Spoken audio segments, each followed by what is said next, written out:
Dr.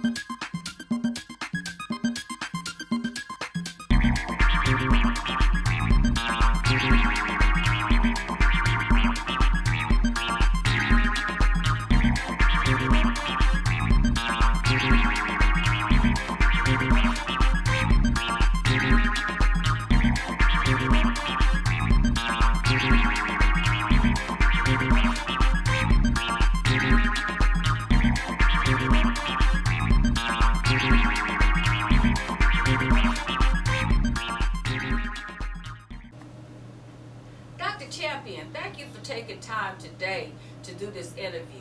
As I explained to you over the phone, it's going to be part of my midterm examination.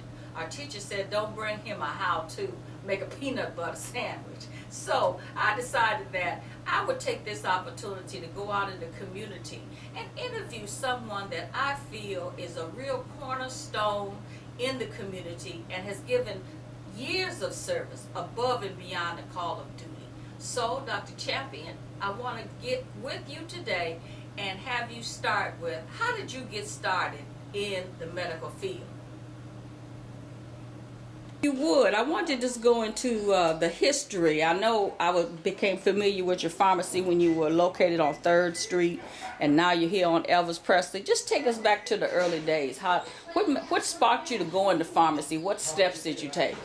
Well, actually, I would say my position and my profession in pharmacy was somewhat of a fluke, because in 1950 I went to Tennessee State University in Nashville, and having no knowledge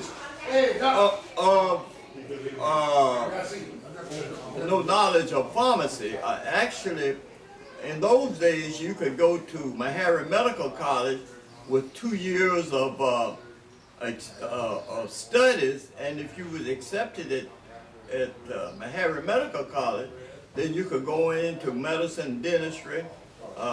That time, no pharmacy was at Meharry at that time.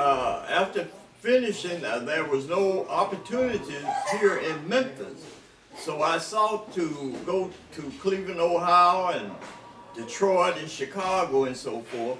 But then I had an obligation to World War II, obligation of serving in the armed forces. So I went into the Army and served 2 years and became a pharmacist for the United States Army, 7th Army, and Swedish Commune, and Heart Concern, and Bismarck Concern over in Germany.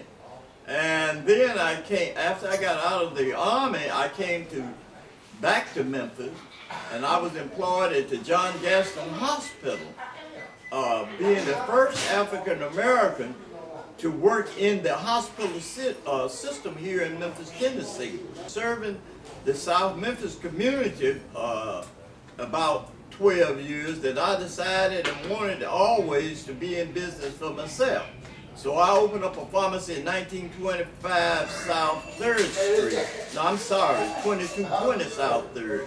1925 South 3rd was where Cats and so forth was there. And I served that community for about 12 years, and then January 5th, 1981, I opened my pharmacy here at 2369 Elvis Presley. So I'm still on that ship, and the ship is sailing. We've had some ups and downs, but it's sailing pretty good now. One of the things our teacher told us was we could do a how-to video, but he didn't want us bringing in something simple like how to make a peanut butter sandwich. So I thought about, I joke with some people when I say about the order of the apothecary. So if you could tell us a little bit about the changes, early on in your pharmacy, did you have to mix the ingredients as opposed to today you just get a big jar of pills? Well, in the early days when I took pharmacy, I took 1 year of compounding. That was learning how to mix different compounds, how to deal with interactions in patients, and so forth. And now fast forward in the curriculum now, compounding is only taught in about 3 or 4 of the pharmacy school in America. So the success of Champion Pharmacy and Herb Store at the present time is based on my knowledge of compounding. In fact, in Memphis, Tennessee, you have only about 3 or 4 pharmacists that have the knowledge of compounding. Now, we've now switched the camera over and we're up behind the high counter where the actual mixing or the compound goes on. Dr. Champion is going to be demonstrating the basics of how he compounds the ingredients to make them into medicine.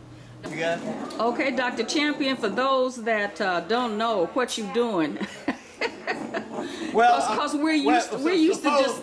I have some medication in here, and I'm trying to grind. Actually, this is a grinder, and I'm trying to make the items that I have in here smaller, so when I mix it into the lotion, or when I mix it into an ointment, it will go in there, and the leaves and so forth will not be that big, and actually it'll be from a leaf to a powder.